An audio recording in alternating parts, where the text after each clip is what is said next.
ಜಿಲ್ಲೆಯಲ್ಲಿ ಮೊದಲಿಗೆ ವೆನ್ಲಾಕ್ ಆಸ್ಪತ್ರೆಯನ್ನ ಸಂಪೂರ್ಣವಾಗಿ ಕೋವಿಡ್ ಆಸ್ಪತ್ರೆಯನ್ನಾಗಿಸಿದ್ದು ಈಗ ಖಾಸಗಿ ಆಸ್ಪತ್ರೆಗಳನ್ನು ಅರ್ಧ ಸಾರ್ವಜನಿಕ ಹಾಗೂ ಅರ್ಧ ಕೋವಿಡ್ ಆಸ್ಪತ್ರೆಯಾಗಿ ಮಾಡಿರೋದ್ರಿಂದ ಜನರು ಆಸ್ಪತ್ರೆಗೆ ತೆರಳಲು ಕಷ್ಟವಾಗ್ತಾ ಇದೆ. ಈಗ ಜನರ ಮನಸ್ಸಿನಲ್ಲಿ ಆತಂಕ ಮನೆ ಮಾಡಿದೆ ಅಂತ ಕಾಂಗ್ರೆಸ್ ಜಿಲ್ಲಾಧ್ಯಕ್ಷ ಹರೀಶ್ ಕುಮಾರ್ ಆತಂಕವನ್ನು ವ್ಯಕ್ತಪಡಿಸಿದ್ದಾರೆ. ಕಾಂಗ್ರೆಸ್ ಭವನದಲ್ಲಿ ಸುದ್ದಿಗೋಷ್ಠಿಯಲ್ಲಿ ಈ ಬಗ್ಗೆ ಮಾತನಾಡಿದ್ರು. ನಾವು ವೆನ್ಲಾಕ್ ಆಸ್ಪತ್ರೆಯನ್ನ ಸಂಪೂರ್ಣ ಕೋವಿಡ್ ಆಸ್ಪತ್ರೆಯನ್ನಾಗಿ ಮಾಡುವಾಗ ಬಡ ಜನರಿಗೆ ಸಮಸ್ಯೆಯಾಗುತ್ತೆ, ಹೀಗಾಗಿ ಸಂಪೂರ್ಣವಾಗಿ ಕೋವಿಡ್ ಆಸ್ಪತ್ರೆಯನ್ನಾಗಿ ಮಾಡೋದು ಬೇಡ ಅಂತ ಹೇಳಿದ್ರು ಕೂಡ ಅದನ್ನ ಪರಿಗಣಿಸದೆ ಸಂಪೂರ್ಣವಾಗಿ ಕೋವಿಡ್ ಆಸ್ಪತ್ರೆಯನ್ನಾಗಿ ಮಾಡಿದ್ರು.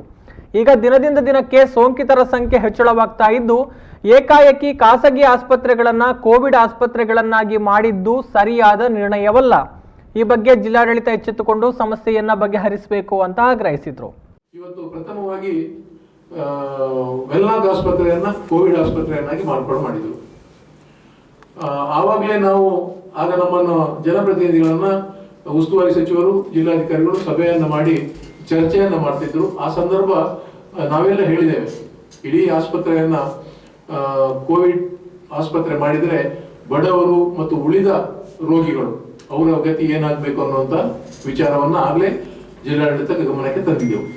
ಇವತ್ತು ಹೆಚ್ಚು ಸ್ಪ್ರೆಡ್ ಆಗ್ತಾ ಇರುವಂತಹ ಸಂದರ್ಭದಲ್ಲಿ ಪ್ರೈವೇಟ್ ಹಾಸ್ಪಿಟಲ್ ಖಾಸಗಿ ಆಸ್ಪತ್ರೆಗಳು ಏನಿದ್ದಾವೆ ಅದನ್ನು ಕೂಡ ಇವತ್ತು ಕೋವಿಡ್ ಆಸ್ಪತ್ರೆಯನ್ನಾಗಿ ಮಾರ್ಪಾಡು ಮಾಡಿದ್ದಾರೆ. ಇದರಿಂದ ಏನಾಗಿದೆ ಅಂತ ಹೇಳಿದ್ರೆ, ಒಂದು ಆಸ್ಪತ್ರೆಯಲ್ಲಿ ಒಂದು ಬ್ಲಾಕ್ ಕೋವಿಡ್ ಮಾಡ್ತಾರೆ, ಉಳಿದ ಬ್ಲಾಕ್ ಅನ್ನ ಸಾರ್ವಜನಿಕ ರೋಗಿಗಳಿಗೆ ಬಿಟ್ಕೊಡ್ತಾರೆ.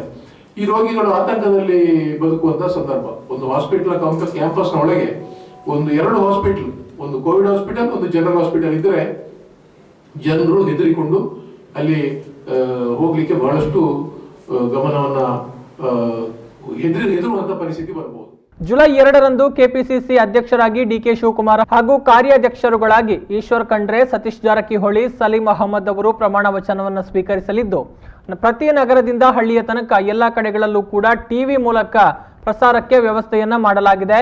12 ಲಕ್ಷ ಜನರು ಝೂಮ್ ಆಪ್ ಮೂಲಕ ಕಾರ್ಯಕ್ರಮವನ್ನ ವೀಕ್ಷಿಸುವಂತಹ ನಿರೀಕ್ಷೆ ಮಾಡಲಿದ್ದಾರೆ ಅಂತ ಹೇಳಿದ್ರು. 2ನೇ ತಾರೀಕಿಗೆ ನಡೆಯುವಂತಹ ಕರ್ನಾಟಕ ಪ್ರದೇಶ ಕಾಂಗ್ರೆಸ್ ಸಮಿತಿಯ ಅಧ್ಯಕ್ಷರಾದ ಸನ್ಮಾನ್ಯ ಶ್ರೀ ಡಿಕೆ ಶಿವಕುಮಾರ್ ಮತ್ತು ಕಾರ್ಯಾಧ್ಯಕ್ಷರುಗಳಾದ ಸನ್ಮಾನ್ಯ ಈಶ್ವರ್ ಖಂಡ್ರೆ ಅವರು, ಸತೀಶ್ ಜಾರಕಿಹೊಳಿ ಅವರು ಮತ್ತು ಸಲೀಂ ಅಹಮದ್ ಅವರು ಇವರ ಪದಗ್ರಹಣ ಸಮಾರಂಭ ರಾಜ್ಯದ ಎಲ್ಲ ಜಿಲ್ಲಾ ಕಾಂಗ್ರೆಸ್ ಕಚೇರಿಗಳಲ್ಲಿ, ಬ್ಲಾಕ್ ಕಾಂಗ್ರೆಸ್ನ ಕಚೇರಿಗಳಲ್ಲಿ, ಕಾರ್ಪೊರೇಷನ್ನ ಎಲ್ಲ ವಾರ್ಡ್ಗಳಲ್ಲಿ, ಮುನ್ಸಿಪಾಲಿಟಿಯ ಕೆಲವು ಅದನ್ನು ವಿಭಾಗಿಸಿ ಒಂದು 5 ವಾರ್ಡ್ಗಳಲ್ಲಿ, ನಗರಸಭೆಯ ಒಂದು 5 ವಾರ್ಡ್ಗಳಲ್ಲಿ, ಎಲ್ಲ ಪಟ್ಟಣ ಪಂಚಾಯತ್ಗಳಲ್ಲಿ ಮತ್ತು ಗ್ರಾಮ ಪಂಚಾಯತ್, ಪ್ರತಿ ಗ್ರಾಮ ಪಂಚಾಯತ್ ಅಲ್ಲಿ ಈ ಕಾರ್ಯಕ್ರಮವನ್ನ ನಡೆಸುವಂತಹ ಒಂದು ತೀರ್ಮಾನವನ್ನ ಪಕ್ಷದ ಮುಖಂಡರು ಮಾಡಿದರು. ಮಾಜಿ ಸಚಿವ ಬಿ ರಮನಾಥ್ ರೈ, ಯುವ ಕಾಂಗ್ರೆಸ್ ಅಧ್ಯಕ್ಷ ಮಿಥುನ್ ರೈ ಸೇರಿದಂತೆ ಮುಖಂಡರು ಸುದ್ದಿಗೋಷ್ಠಿಯಲ್ಲಿ ಜೊತೆಗಿದ್ರು.